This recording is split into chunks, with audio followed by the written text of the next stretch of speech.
이사야 14장 28절에서 30절 말씀 봉독합니다. 이사야 14장 28절에서 30절 말씀입니다. 같이 봉독합니다. 아하스 왕이 죽던 해에 이 경고가 임하니라. 블레셋 온 땅이여, 너를 치던 막대기가 부러졌다고 기뻐하지 마라. 뱀의 뿌리에서는 독사가 나겠고 그 열매는 날아다니는 불뱀이 되리라. 강한 자의 장자는 먹겠고 궁핍한 자는 평안히 누우려니와 내가 내 뿌리를 기근으로 죽일 것이요 내게 남은 자는 살육을 당하리라. 아멘. 아멘. 오늘 말씀은 바벨론, 아수르에 이어서 이제는 블레셋의 멸망에 대해서 말씀하는 것을 내용으로 하고 있습니다.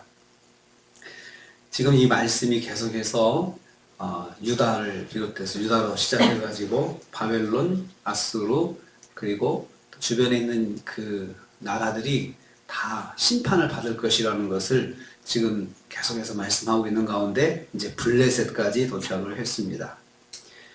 아하스 왕이 죽던 해에 선포된 경고라 했습니다. 28절입니다. 이 아하스 왕이 죽던 해라고 밝힘으로 해서 연대를 알 수 있습니다. 주전 716년이나 715년 정도로 추정되고 있습니다.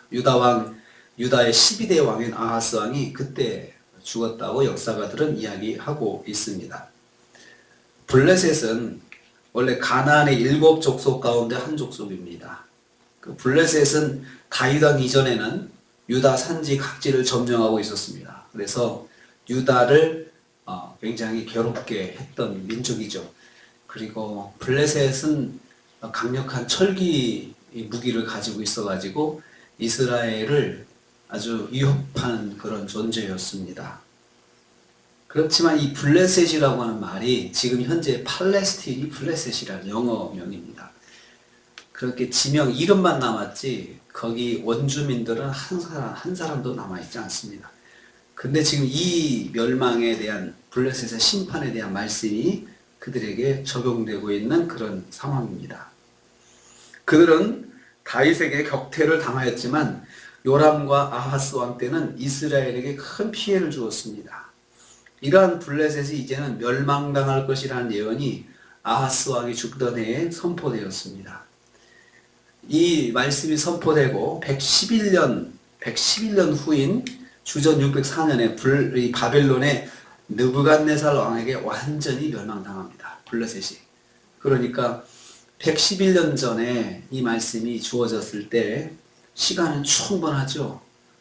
돌이키고 또 하나님께 돌아오고 회개하고 이러면 얼마나 좋았겠습니까? 절대로 그렇게 안 했습니다. 저는 이 말씀을 통해서 성경은 여호와 하나님께서 나라의 흥망성쇠를 결정하신다는 것을 말씀하고 있습니다. 이렇게 했는데 그대로 된 것이죠. 블레셋은 아수르의 멸망을 기뻐하지 말아야 한다. 29절 말씀하고 있습니다. 아수르가 너를 치던 막대기로 표현이 되고 있습니다. 그래서 블레셋을 괴롭혔던 나라가 또 아수르였습니다. 그런데 그 나라가 이제 멸망을 당하니까 블레셋이 손바닥을 치면서 잘됐다, 잘됐다. 이제는 우리가 어려운 시절이 지나갔구나. 이렇게 기뻐할 것인데 그 기쁨을 표현하지 말라는 것입니다.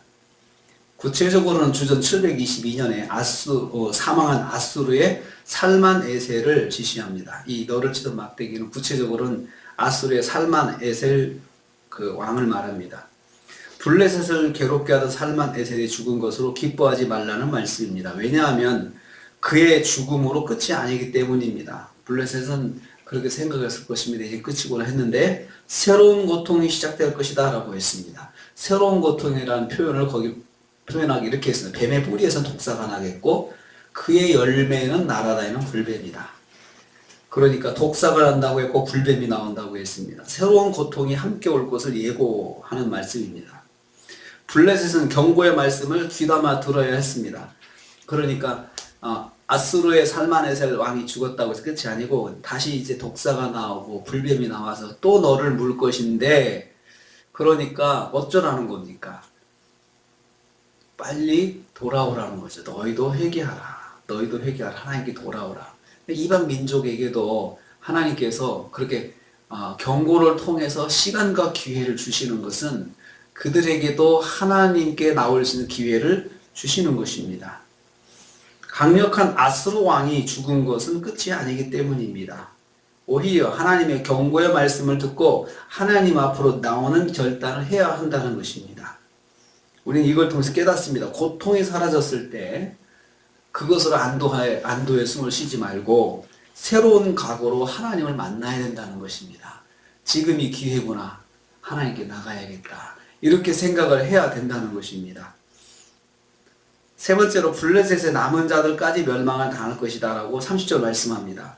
블레셋이 멸망을 당할 때 유다의 가난한 자들에게는 배불리 먹을 수 있는 기회가 올 것입니다. 가난한 자는 유다의 가난한 자들이죠. 그리고 궁핍한 자도 유다의 남은 자들입니다. 그들에게는 새로운 기회가 옵니다. 유다의 가난한 자들이 평안히 누울 시간이 올 것입니다. 하지만 그 시간에 블레셋은 조금 남은 뿌리조차 죽임을 당할 것이다 말씀합니다. 기근으로 말라 죽게 될 것이다. 뿌리 같은 그런 존재로 남은 자들조차도 블레셋에 이제 남은 몇 사람들조차도 하나님께서 남기지 않고 그들도 무자비하게 사육을 당하게 하신다는 것입니다.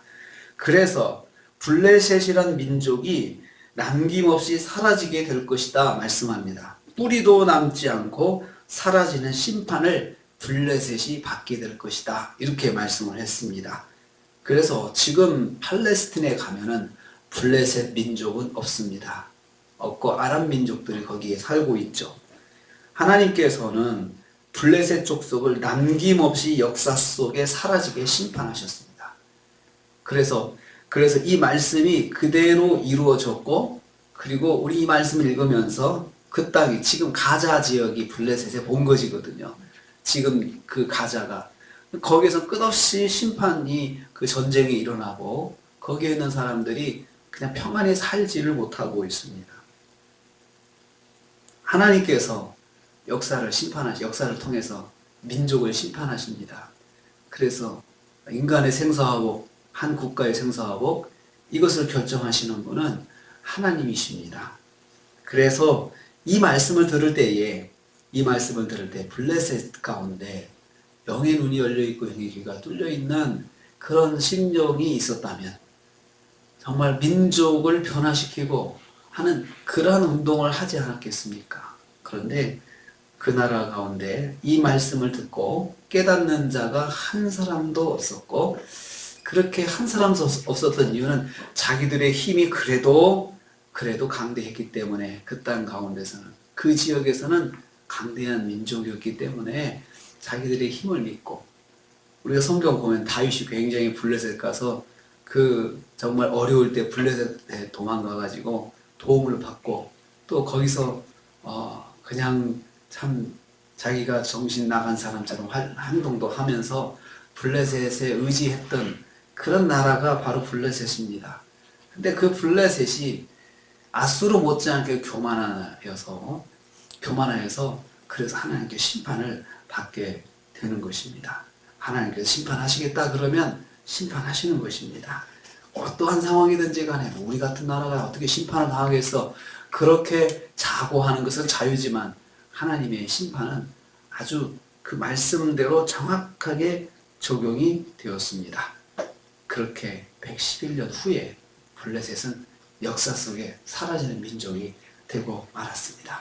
우리는 엄위하신 하나님의 말씀 앞에 우리는 다시 한번 또 서게 됩니다. 한 주간도 우리가 말씀 의지하면서 하나님의 말씀 하나도 땅에 떨어지지 아니하니 붙잡은 말씀에 대해서는 믿음을 가지고 또 의지해야 합니다. 그렇게 한 주간도 말씀 가운데 동행하시며 승리하시는 여러분 되시기를 주님의 이름으로 축복합니다. 주님 감사합니다.